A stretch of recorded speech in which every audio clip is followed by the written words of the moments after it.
अब आइए नजर डालते हैं 12 स्टेट लॉरेंस का अंडरवर्ल्ड।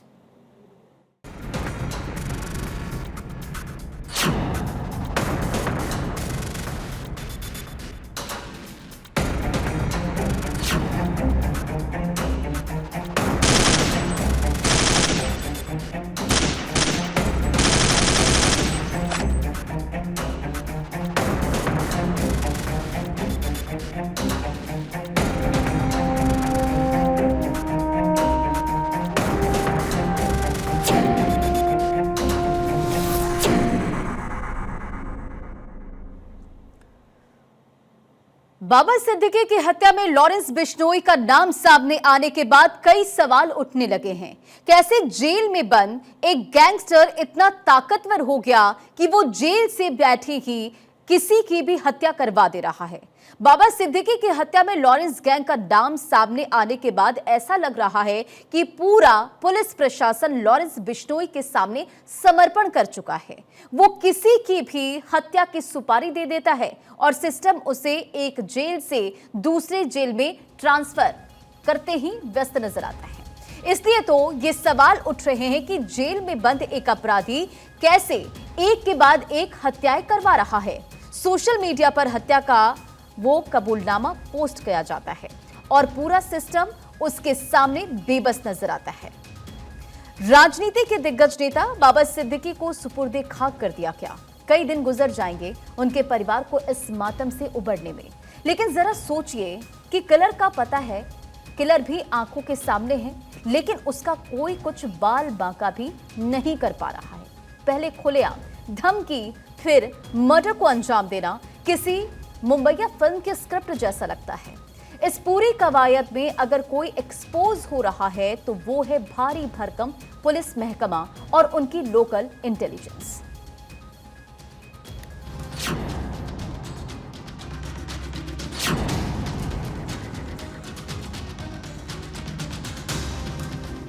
धमकियों का वो सिलसिला बाबा सिद्दीकी को उस मोड़ पर ले गया जहां मौत उनका इंतजार कर रही थी।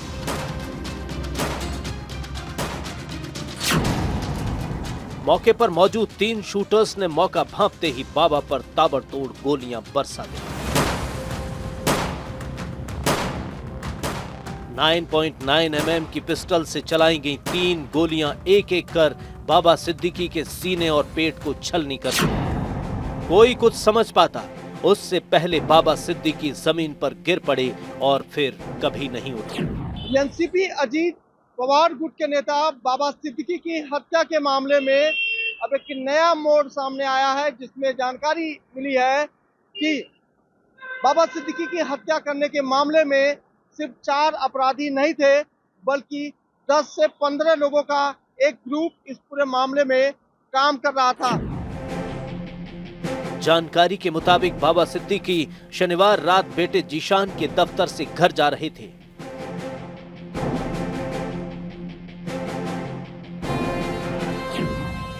सड़क पर दशहरे की आतिशबाजी हो रही थी और इसी दौरान लड़कों का एक ग्रुप आया और बाबा सिद्दीकी से पूछा कि हमारे साथ दशहरा नहीं मनाएंगे क्या?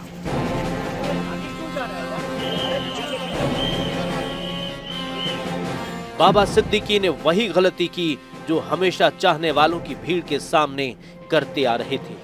वो इन लड़कों के साथ दशहरा की आतिशबाजी करने के लिए शामिल हो गए। सूत्र बताते हैं कि अपराधी न सिर्फ बाबा सिद्दीकी की हत्या करने वाले थे, बल्कि उनके बेटे जिशान सिद्दीकी की भी हत्या करने के फिराक में थे। लेकिन कुछ देर पहले ही जिशान सिद्दीकी खाना खाने के लिए घर निकल चुके थे, इसलिए जिशान सिद्दीकी बाल बाल बच गए। दरअसल जानकारियां मानते हैं कि बदमाशों के निशाने पर न सिर्फ बाबा सिद्दीकी थे, बल्कि उनका बेटा जिशान सिद्दीकी भी था। अगर जिशान सिद्दीकी खाना खाने के लिए घर नहीं जाते तो शायद उनकी भी बदमाश हत्या कर देते। बाबा सिद्दीकी अक्सर ऐसे आयोजनों में लोगों के बीच चले जाते थे। शनिवार रात भी उन्होंने ऐसा ही किया। वे लड़कों के कहने पर आतिशबाजी करने लगे। इसके बाद जब वे कार में आगे की सीट पर बैठने लगे, तभी पटाखों की आवाज के बीच 3 शूटर्स ने बाबा सिद्दीकी पर फायरिंग शुरू कर दी। Shooter Gurmel, shooter Dharmraj, shooter Praveen. आरोपी गुरमेल, धर्मराज और प्रवीण ने बाबा के पैर के पास धुआं फैलाने वाला पटाखा भी फोड़ दिया ताकि जिस हत्या को वो अंजाम देने वाले थे उस पर किसी की नजर ना पड़े। धुआं करते ही वारदात वाली जगह पर अंधेरा छा गया। घटना के वक्त पुलिस की गाड़ी थोड़ी ही दूर पर थी। इस हाई प्रोफाइल हत्या को अंजाम देने के लिए लड़कों ने ऐसी प्लानिंग की थी कि किसी को भनक तक नहीं लगी।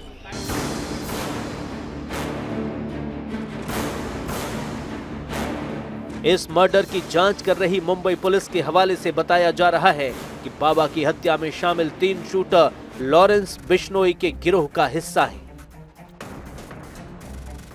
मर्डर केस की जांच लॉरेंस बिश्नोई की तरफ मुड़ गई जब यह सोशल मीडिया पोस्ट वायरल होना शुरू हुआ। 14 अक्टूबर को शुभम लोनकर नाम के एक शख्स ने अपने अकाउंट शुभू लोनकर के जरिए सोशल मीडिया पर पोस्ट किया था कि बाबा सिद्दीकी की हत्या के लिए लॉरेंस बिश्नोई जिम्मेदार है। शुभू लोनकर अकोला का रहने वाला है, जबकि उसका भाई प्रवीण इस साजिश का हिस्सा है। उसे पुणे से गिरफ्तार किया गया है। इस बीच लॉरेंस बिश्नोई की हिट लिस्ट सामने आई है। हिट लिस्ट में सलमान खान का नाम सबसे ऊपर है। शनिवार देर शाम बाबा सिद्दीकी की हत्या ने देश को हिलाकर रख दिया है। गैंगस्टर लॉरेंस बिश्नोई गैंग ने हत्या की जिम्मेदारी ली थी। लॉरेंस खुद गुजरात की साबरमती जेल में बंद है, लेकिन कथित तौर पर जेल से अपना गैंग चला रहा है।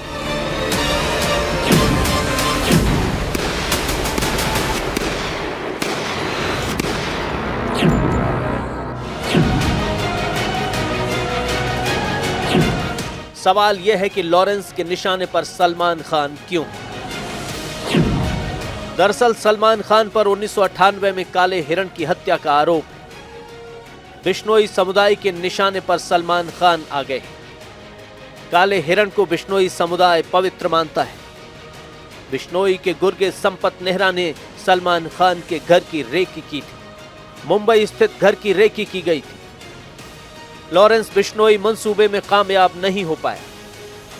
आरोपी संपत नेहरा पकड़ा गया। सलमान खान के घर के बाहर गोलीबारी भी हुई थी। फायरिंग केस में पुलिस ने 2 लोगों की गिरफ्तारी की थी।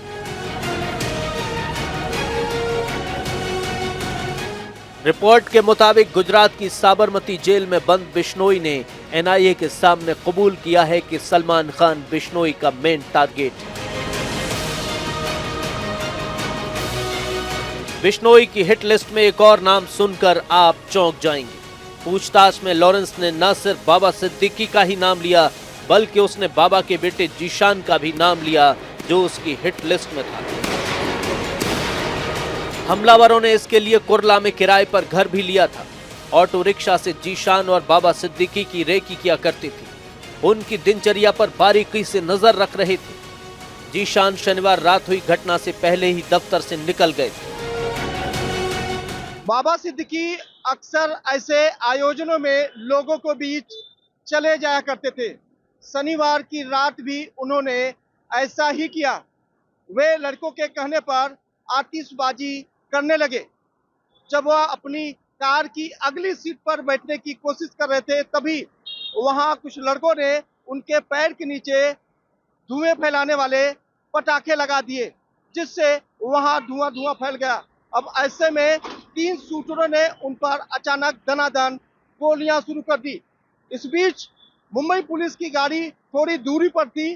धुएं की आड़ में इसका फायदा उठाकर उन बदमाशों ने अपने मंसूबों में कामयाबी हासिल कर ली। सूत्र बता रहे हैं कि हमलावर न सिर्फ बाबा सिद्दीकी बल्कि उनके बेटे जीशान की भी हत्या करने वाले थे, लेकिन जीशान बाल बाल बच गए। जिस वक्त बाबा सिद्दीकी आरोपियों के ग्रुप के साथ थे, उस वक्त जीशान खाना खाने के लिए पहले ही निकल चुके थे। जानकार बता रहे हैं कि अगर जीशान सिद्दीकी खाने के लिए नहीं निकले होते तो उनकी भी हत्या आरोपी कर देते।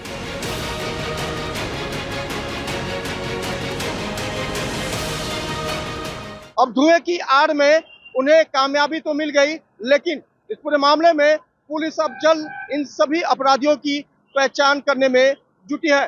कैमरा पर्सन रमेश के साथ मस्कर सोनी भारत 24 मुंबई।